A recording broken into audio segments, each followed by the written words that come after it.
আসসালামু আলাইকুম ওয়া রাহমাতুল্লাহি ওয়া বারাকাতুহু। আমি আশা করি আল্লাহ তাআলার অশেষ রহমতে আপনারা ভালো আছেন, সুস্থ আছেন। আলহামদুলিল্লাহ। আজ আলোচনা করব যারা খুব বেশি টাকা পয়সার সমস্যায় আছেন কিংবা গায়েবী রিজিক বা গায়েবী ধন সম্পদ প্রয়োজন, তারা পবিত্র জুমার দিন ও রাত যে কোনো সময় আপনারা এই ইস্তেগফারটি মাত্র 21 বার পাঠ করে আল্লাহ রাব্বুল আলামিনের কাছে যদি আপনি আপনার পরিবার সংসারের রিজিকে বরকত চান, গায়েবী রিজিক চান, আল্লাহ তাআলা ইনশাআল্লাহ তা আপনাকে দান করবেন। এটি একটি পরীক্ষিত আমলের ভিডিও। আশা করছি আপনারা মনের মধ্যে শতভাগ বিশ্বাস নিয়ে আমলটি করলে এর ফল পাবেন। তাই অনুরোধ করছি ভিডিওটি মনোযোগ দিয়ে সম্পূর্ণ দেখার জন্য। ইসলামের দৃষ্টিতে পবিত্র জুমা ও জুমাবারের রাত ও দিন অপরিসীম গুরুত্বপূর্ণ। তাই জুমার দিনকে সাপ্তাহিক ঈদের দিন বলা হয়েছে। জুমার দিনের সওয়াব ও মর্যাদা ঈদুল ফিতর ও ঈদুল আজহার মতোই। এই দিন ইসলামী ইতিহাসে বড় বড় মহৎ কিছু ঘটনা ঘটেছে। জুমার গুরুত্ব আল্লাহ তাআলার কাছে এতই বেশি যে কোরআনে জুমা নামে একটি স্বতন্ত্র সূরা নাজিল করা হয়েছে। সুবহানাল্লাহ।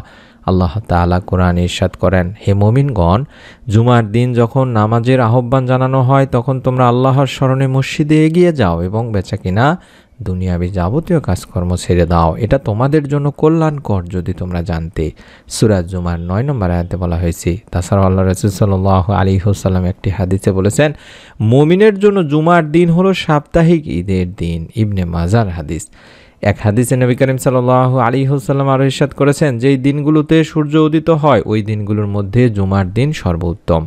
ওই দিন হযরত আদম আলাইহিস সালামকে সৃষ্টি করা হয়েছে, ওই দিনই তাকে জান্নাতে প্রবেশ করানো হয়েছে এবং ওই দিনই তাকে জান্নাত থেকে বের করা হয়, আর ওই দিনই কিয়ামত অনুষ্ঠিত হবে। সহিহ মুসলিম শরীফের সহিহ একটি হাদিস। মহানবী সাল্লাল্লাহু আলাইহি ওয়াসাল্লাম আরো ইরশাদ করেছেন, জুমার দিন দোয়া কবুল হওয়ার একটি সময় আছে। কোনো মুসলিম যদি সেই সময়টা পায় আর তখন যদি সে নামাজে থাকে তাহলে তার যে কোনো কল্যাণ কামনা আল্লাহ পূরণ করেন। বুখারী শরীফের সহিহ একটি হাদিস। বিশেষ হাদিস থেকে আমরা জানতে পারি যে সেই সময়টি আসর থেকে শুরু করে মাগরিবের আগ মুহূর্ত বা সূর্য ডোবার আগ মুহূর্তকে বোঝানো হয়েছে দিনী ভাই বোনেরা। তাই এই সময়টিতে কখনোই আপনারা ভুল করবেন না বেশি বেশি দোয়া করতে বা ইস্তেগফার করতে, রিজিকে বরকত চাইতে। তবে তাছাড়াও পবিত্র জুমার দিন ও রাত, সারা দিন রাতে দোয়া আল্লাহ রাব্বুল আলামিন বেশি কবুল করে থাকেন। তাই অনুরোধ করছি যখনই সময় পাবেন তখনই ইস্তেগফারের আমলটি করবেন দরুদ পাঠপূর্বক। কারণ আল্লাহর রাসূল সাল্লাল্লাহু আলাইহি ওয়াসাল্লাম ইরশাদ করেন, তোমরা জুমার দিনে আমার উপর বেশি বেশি দরুদ পাঠ করো, কেননা তোমাদের পাঠকৃত দরুদ আমার সামনে পেশ করা হয়। আবু দাউদ শরীফের একটি হাদিস। এমনিতেও তিরমিজি শরীফের একটি হাদিস অনুযায়ী আমরা জানতে পারি যে ব্যক্তি দরুদ পাঠ করে আল্লাহ তার উপর 10টি রহমত নাজিল করেন। সুতরাং আমাদের জুমার দিন ছাড়াও অন্যান্য আমলের সাথে অন্যান্য দিনেও আমাদেরকে বেশি বেশি দরুদ পাঠপূর্বক দোয়া করতে হবে। ইনশাআল্লাহ আল্লাহ রাব্বুল আলামিন আমাদের মনের নেক আশা পূরণ করে দেবেন।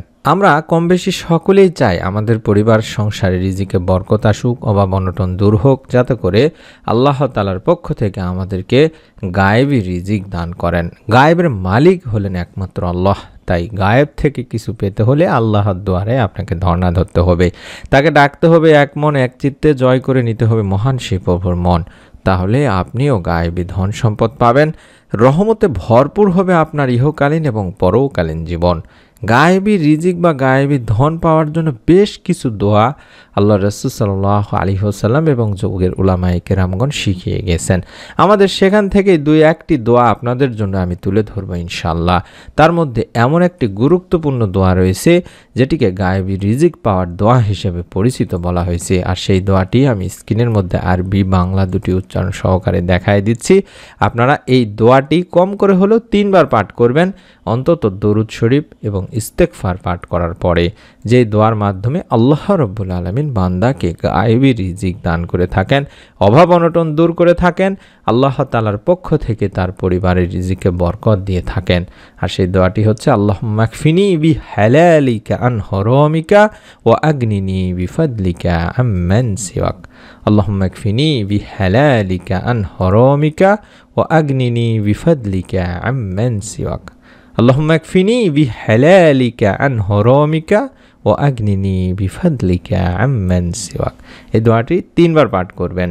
যখনই আমলটি করবেন জুমার দিনে কিংবা রাতে দরুদ ও ইস্তেগফার পাঠপূর্বক 3 বার পাঠ করবেন। কোন দরুদ কোন ইস্তেগফার পড়বেন সেটি আমি শিখিয়ে দিচ্ছি ইনশাআল্লাহ। এই দোয়াটিতে আমরা বলছি, হে আল্লাহ, আপনি আপনার হালালের মাধ্যমে আমাকে পরিতুষ্ট করে হারাম থেকে বিরত রাখুন এবং আপনার অনুগ্রহের মাধ্যমে আপনি ছাড়া অন্য সবার থেকে আমাকে অমুখাপেক্ষী করুন। সুবহানাল্লাহ। ইস্তেগফারের আমল বেশি বেশি করতে বলা হয়েছে দিনী ভাই বোনেরা, এই জন্যে যে আমরা প্রতিদিন বুঝে বা না বুঝে নিজের অজান্তে অসংখ্য ভুল করে বসে মানুষ। অধিকাংশ সময় জেনে বুঝে শুধুমাত্র কুপবৃত্তির অনুসরণ করে পাপ করে ফেলে মানুষ। তবে আল্লাহ তাআলা পাপাচারে লিপ্ত বান্দার জন্য ক্ষমার দুয়ার বা ক্ষমার রাস্তা খোলা রেখেছেন সব সময়। তাই মানুষ যত ভুলই করুক না কেন অনুতপ্ত হৃদয়ে আল্লাহর কাছে ক্ষমা চাইলেই তিনি ক্ষমা করবেন। কোরআন কারিমে আল্লাহ তাআলা বলেন, এবং আমি অবশ্যই ক্ষমাশীল তার প্রতি যে তওবা করে ঈমান আনে, সৎকর্ম করে ও সৎপথে অবিচল থাকে। সূরা তাহার ৮২ নম্বর আয়াতে বলা হয়েছে। আরেক আয়াতে এসেছে, যে ব্যক্তি কোনো মন্দ কাজ করে ফেলে বা নিজের প্রতি জুলুম করে বসে তারপর আল্লাহ তাআলার কাছে ক্ষমা চায়, সে অবশ্যই আল্লাহকে অতি ক্ষমাশীল পরম দয়ালু হিসাবেই পাবে। সুবহানাল্লাহ। সূরা নিসাতে বলা হয়েছে।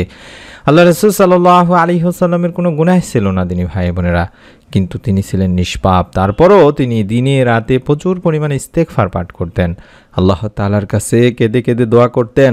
হাদিসে এসেছে, হযরত আবু হুরায়রা রাদিয়াল্লাহু তাআলা আনহু বর্ণনা করেন, আমি আল্লাহ রাসূল সাল্লাল্লাহু আলাইহি ওয়াসাল্লামকে বলতে শুনেছি, আল্লাহর কসম আমি প্রত্যহ আল্লাহ তাআলার কাছে ৭০ বারেরও বেশি ইস্তেগফার ও তওবা করে থাকি। সহিহ বুখারী শরীফের সহিহ একটি হাদিস।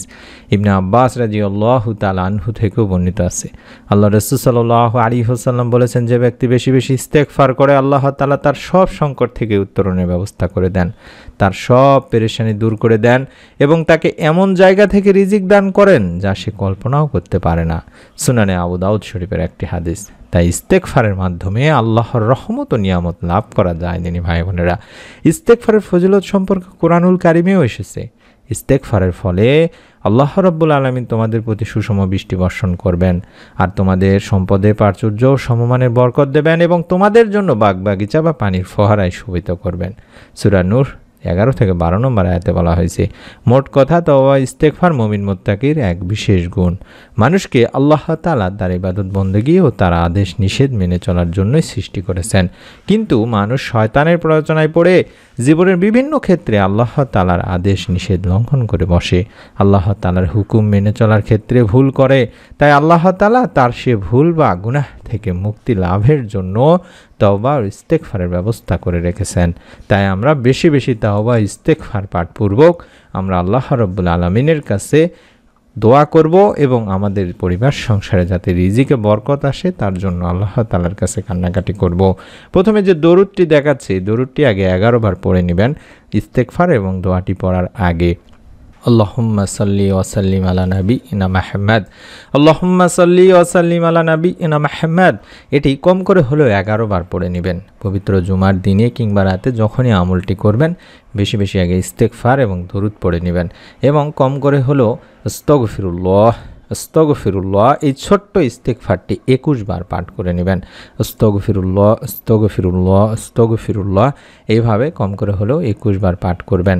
তারপরে যে দোয়াটি দেখাচ্ছি, আল্লাহুম্মা আকফিনি বিহালালিকা আন হারামিকা ওয়া আগনিনি বিফাদলিকা আম্মান সিওয়াক, আল্লাহুম্মা আকফিনি বিহালালিকা আন হারামিকা ওয়া আগনিনি বিফাদলিকা আম্মান সিওয়াক, আল্লাহুম্মা আকফিনি বিহালালিকা আন হারামিকা ওয়া আগনিনি বিফাদলিকা আম্মান সিওয়াক। এভাবে কম করে হলো 3 বার পাঠ করে আল্লাহ তাআলার কাছে 2 হাত তুলে দোয়া করবেন, পরিবার সংসারে রিজিকে বরকত চাইবেন।